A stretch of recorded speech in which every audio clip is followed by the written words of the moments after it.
In this video today, I'm going to show you how to get ahead of 99% of businesses in 2024 and make shitloads of cash. Your sucks, and people don't want to buy it enough to keep you in business. The first belief that I would like to impose upon you, if you have built a sales and marketing machine and you are still not growing fast enough, it is probably because of your product, not your sales and your marketing. In fact, the best and biggest companies spend very minimal time on sales and marketing because they know that a good product propels sales and marketing, and it makes them almost non-existent and easy. The second belief that I want to impose upon you is that you are not spending enough time talking to your customers. Most founders think, oh, I spend a pretty good amount of time talking to my customers, but then if you go and ask them, let's look at the last month on your calendar, how much of that time was allocated to talking to customers? And what you'll find is that most of it is very minimal.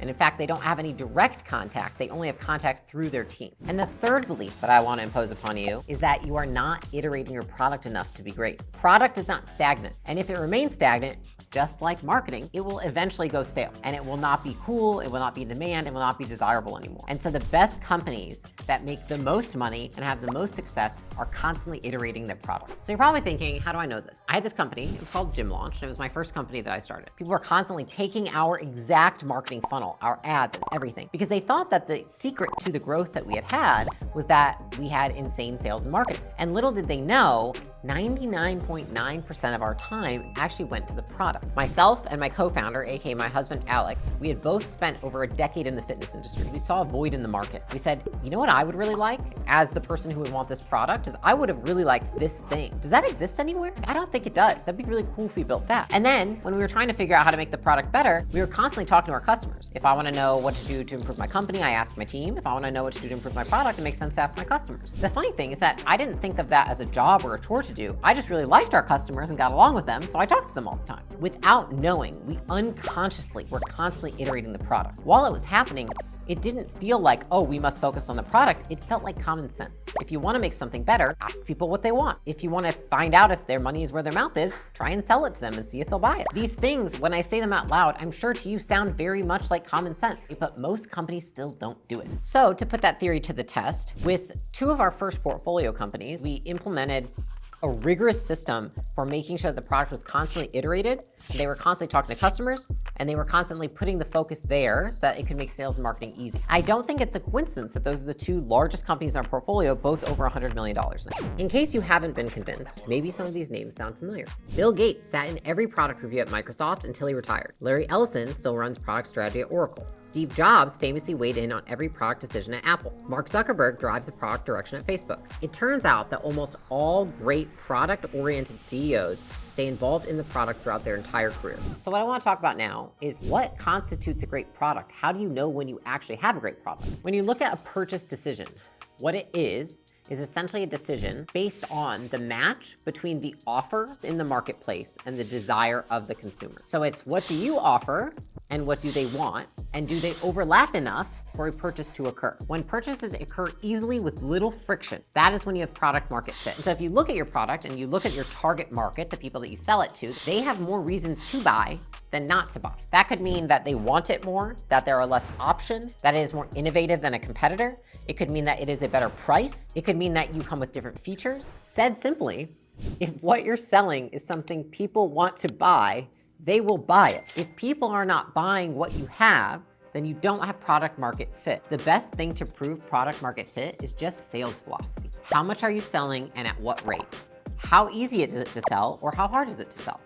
If you can sell something fast and easy, that means product market fit. If it feels slow and hard, you likely don't have product market fit. There's no calculation to determine that you have product market fit. You have product market fit when shit feels easy. So here's a question. If you have sales and you have customers, do you have product market fit? There is no yes, no to product market fit. If people are buying it, you have it to a degree. It's just to what degree do you have it and how can you sway it more in your favor? Which brings the next question. How do I know if I have product market fit to a high degree? Well, here's what it looks like when you don't have product market fit. Customers are not telling their friends about the product. Salespeople are not happy about how many sales they're making of the product. The cost of marketing is very high. The reviews are not out of this world, and the sales cycles take too long. If all of those things are occurring, then it's likely that you have very low product market fit. Someone who has very high product market fit, typically what it feels like is a very short sales cycle, lots of great reviews, tons of referral traffic because people are constantly telling their friends, a very happy sales team because their job is not very hard, and tons of good word of mouth.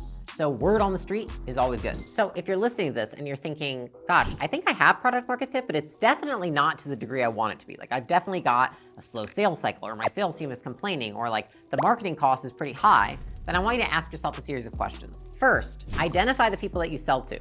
Who's your market? What is the desire of that market? It has nothing to do with your product, but what do the people want? The second is what of their desires are already being met. So they want this, right? List out all the things they want. Of all the things they want, what things are already taken care of? The third question is what desires are not met? So if you remember when I talked about Gym Launch, when we started it, what did we identify accidentally with no knowledge at all? It's just a hole in the market. Hey, you know what doesn't exist that would be really cool is this thing.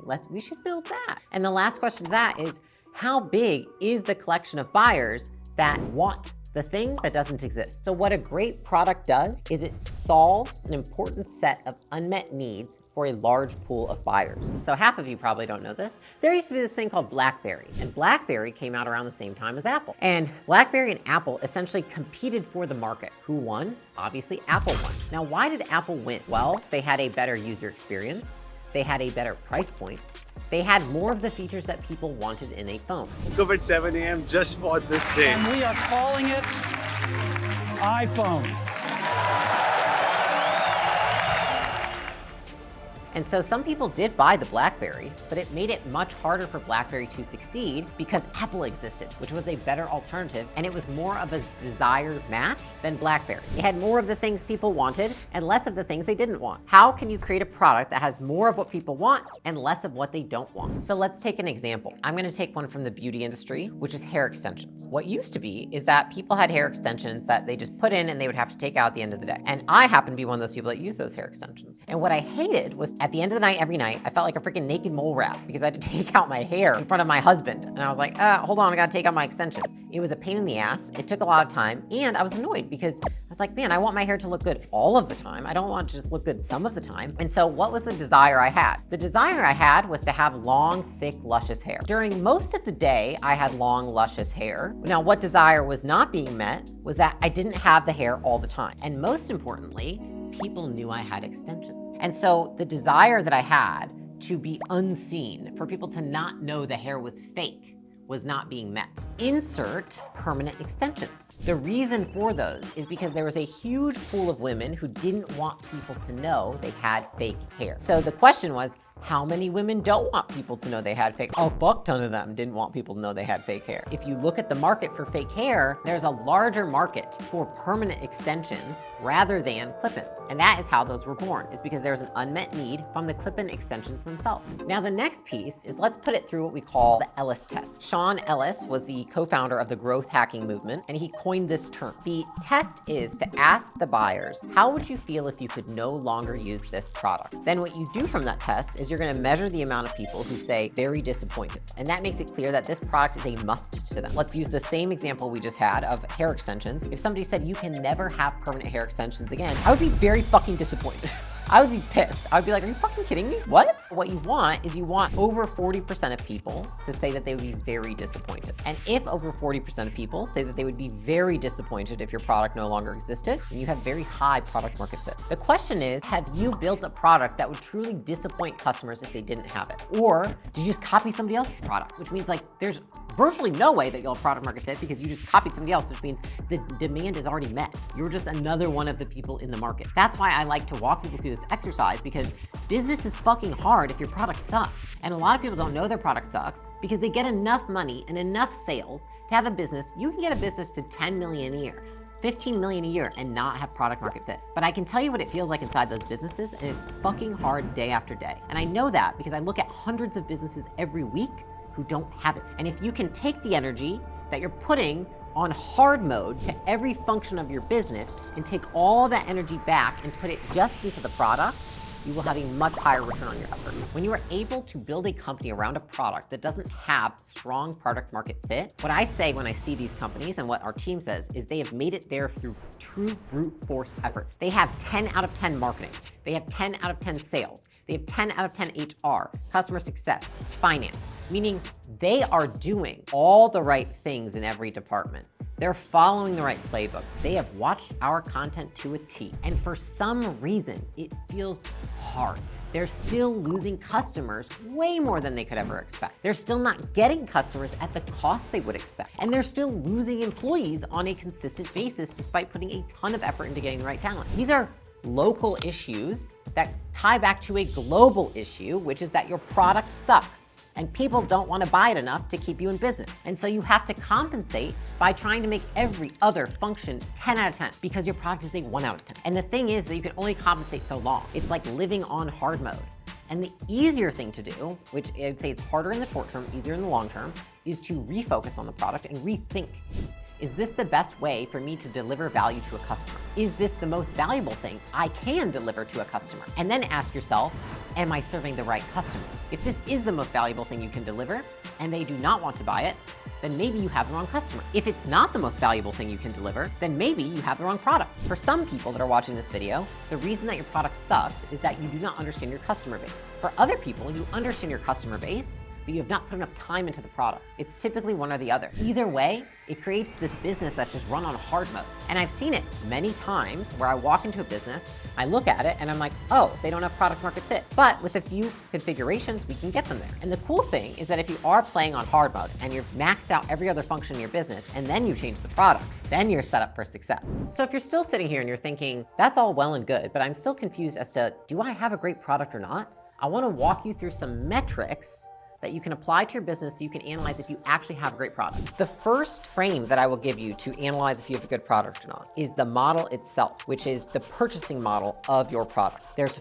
4 types of purchases. The first one is a one-time purchase, meaning the customer buys the product one time and never again. The second would be multiple purchases, which might mean the customer buys the product and then a year or 2 years or 3 years later buys a product again. The third would be that you have repeat customers buying 3, 4, 5, 6 times, but it is at an irregular interval. They buy it, but you cannot predict when they're going to buy it again. And the last one would be recurring. Recurring is when the customer consistently buys your product over and over and over again at a predictable rate. What you want is recurring. So an example of this one would be Netflix. People pay the subscription every month. Another one would be hair extensions. I'm definitely not taking those out. I buy them every 6 months. All of us have recurring products in our life that we feel like it's almost unconscious that we're even paying for them. That is the best kind of product to have, is one that has recurring purchases. Everything else is less predictable. So if a customer is buying your product on a regular basis or on a recurring basis, that likely indicates that you have higher product market fit. Whereas if a customer is buying your product one time and then never interacting with your company again,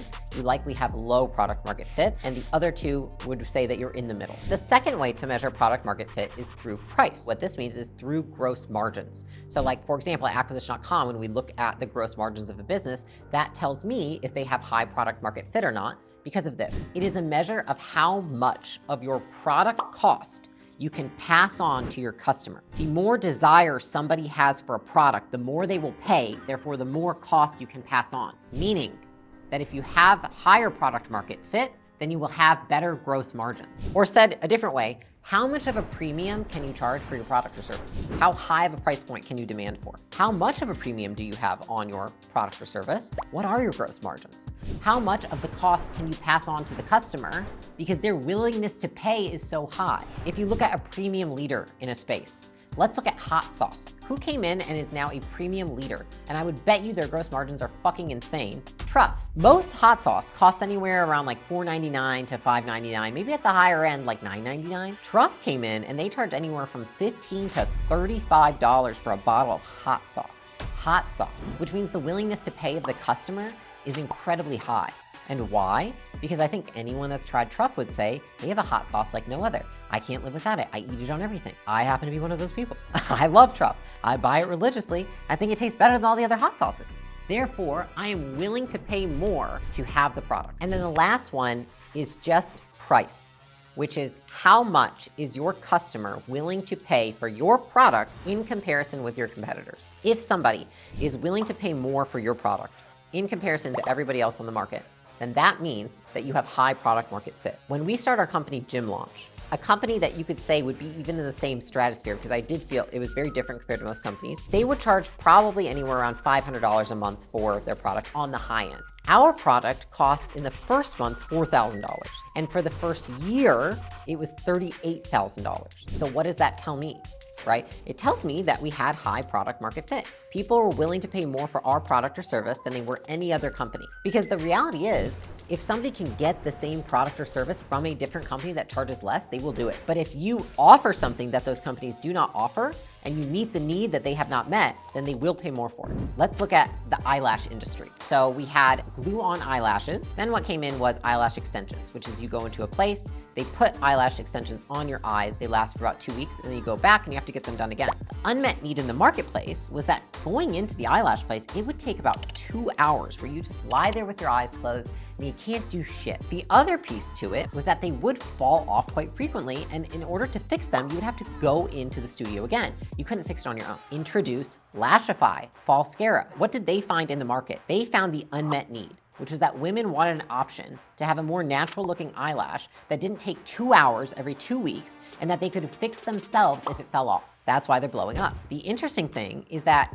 when I look at my purchases for a product like Lashify or Falscara, I'm okay paying more because I like the fact that I get my time back and the fact that I have flexibility, the fact that I can fix it on my own. And it means I feel like I have more control over the outcome. If you create a product that fulfills the unmet need of the customer, even if there's competitors in the market, they will pay more for yours. The best products, they are going to be recurring, high margin, and high price. I want you to think, where does your product fall within this? Most people end up falling somewhere in the middle, in which case the question is, what would it take to get it to the other end? And I'm just gonna show on screen for you a couple different industries with examples to show you where you can figure out where you fall. What we wanna talk about now is just how to improve your product. The first one sounds simple, but most people that are watching this video won't do it, is talk to your customers. So the way that I did that when we were growing Gym Launch is that one time a month, we had a group and we called it our inner circle. And these were people who basically, we gave them a very small discount on a recurring basis to meet with us once a month to share with us what was working best with the product, what was not working, and what they would want to see improve. It'd be anywhere from 2 to 3 hours, one time a month. And what we got was all the information we needed to know what was going on with our customers. Now, the second way that we did this is we did have a lot of customer events. And this is a huge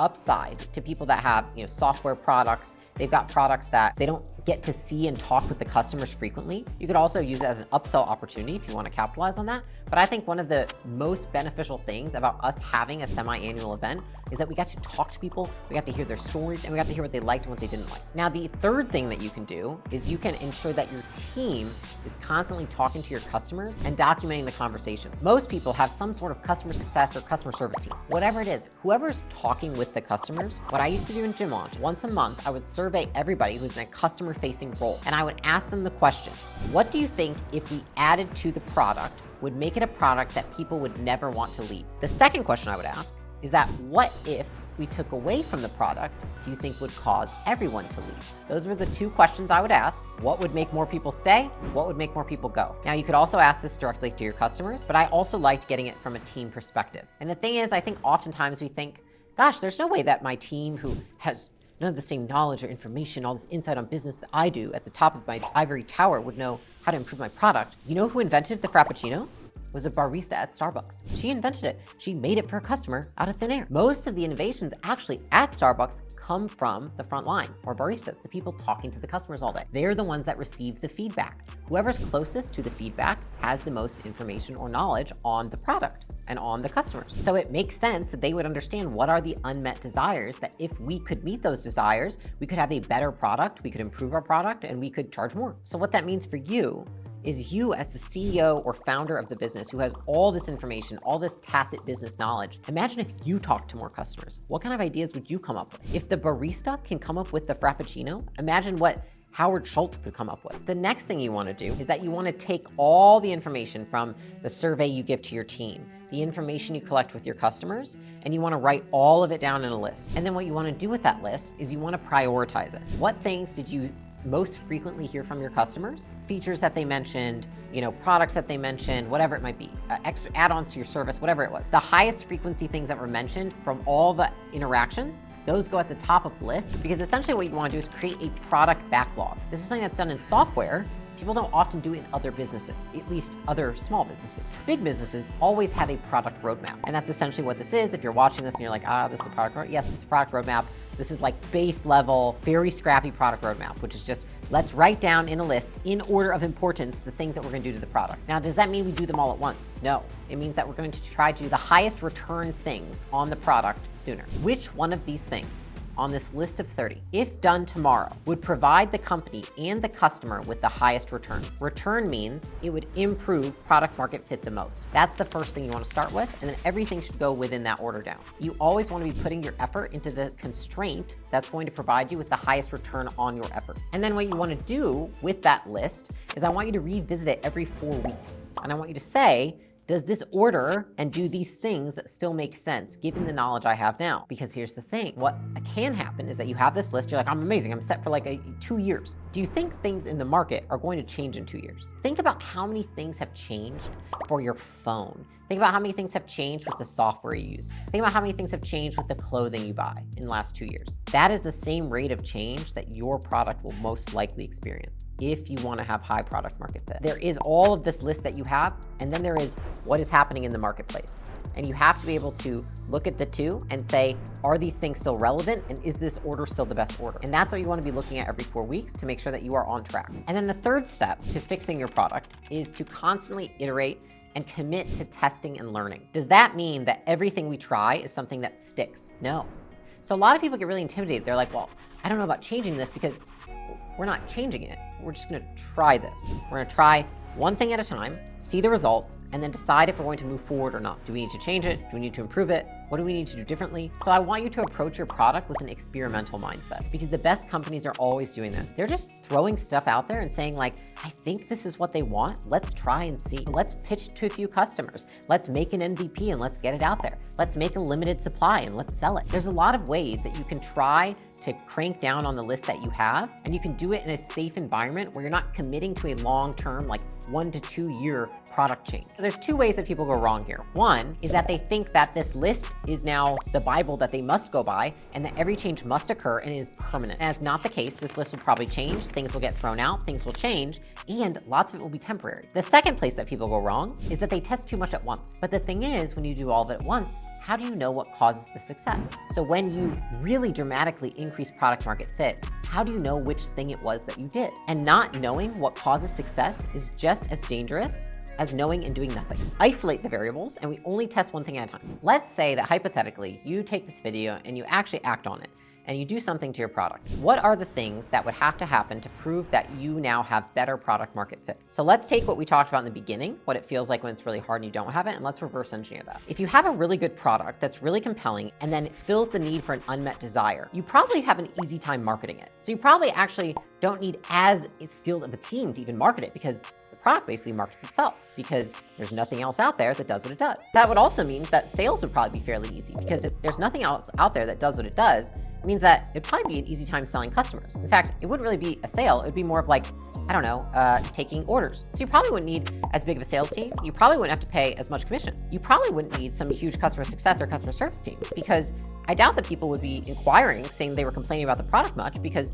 there's nothing else like it. Why would they complain when there's no alternatives? And on the other side, you're probably not worrying about how much money you're making, because you're probably making money hand over fist. And so you see how there's this trickle effect that if you have a fantastic product, it goes into every other area of the business, and that's how you make shitloads of money. It's not from cranking the marketing and cranking the sales. Yes, you can have high revenue. I know lots of companies that have their sales and marketing machines, and they have like this big of a margin and complaints everywhere, and they'll probably be shut down the next year or two from the FTC. If you focus on the product, everything becomes easy. It starts to feel like you can't build the company fast enough because there's so much demand for what you have. The constraint is no longer the product. The constraint is how fast you can build the mousetrap behind it. And that is when you really know you've got product market fit. If you watch this video and you implement nothing, you actually did not learn. Learning means that you have a change in behavior.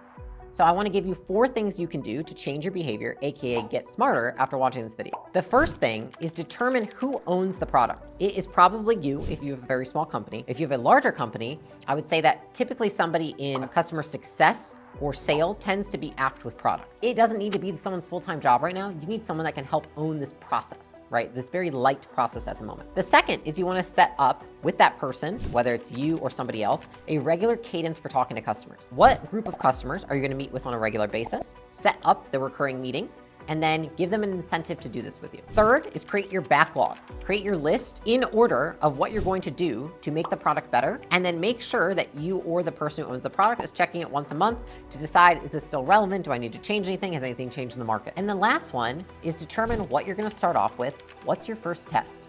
What's the first thing that you're gonna do after doing all those things and watching this video to make your product better? So if you've watched this video and you're like, I know what it is, what I want you to do is I want you to let me know in the comments, what are you gonna do to make your product better?